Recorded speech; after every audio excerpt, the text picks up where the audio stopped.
السلام عليكم الأخوات. الدرس ديال اليوم هو عبارة عن تقشيطة بصايا كلوش.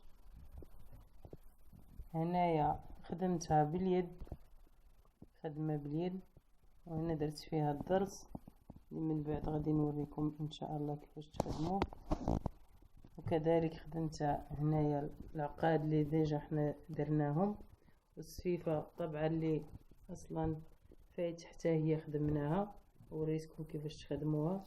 بالنسبة لهاد الطرزات هادو كيتشراو هكا تاع صاب، كتشريهم وكتخدميهم غير باليد، كتخدميهم باليد من التحت باش كترتقيهم، ومن بعد كتزيدي فيهم هاد الحجيرات. هاد الحجيرات كيتخدموا بالبرا، ماشي اللي كيتصلحوا، هادو كيتخدموا بالبرا.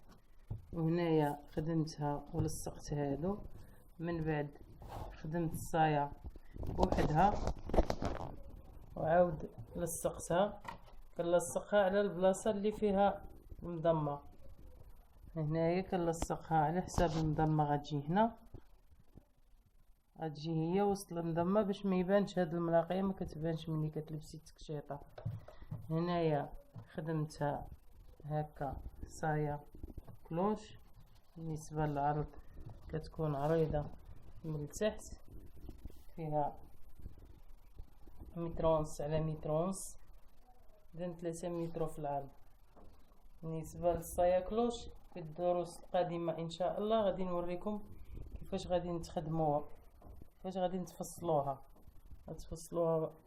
المهم هاد الدرس ديال اليوم بغيت غير نوريكم اخر اعمالي بالنسبه للصايا كلوش. وما تنساوش الاشتراك في القناه باش يوصلكم اي جديد، كذلك الصفحه الرسميه والجروب المجموعه ديالي، كذلك الجروب تعلمي التركي والفصالة مع ادم. نتمنى الدرس اليوم تستافدوا منه. اي استفسار انا راه الاشاره ديالكم، وبالتوفيق للجميع ان شاء الله.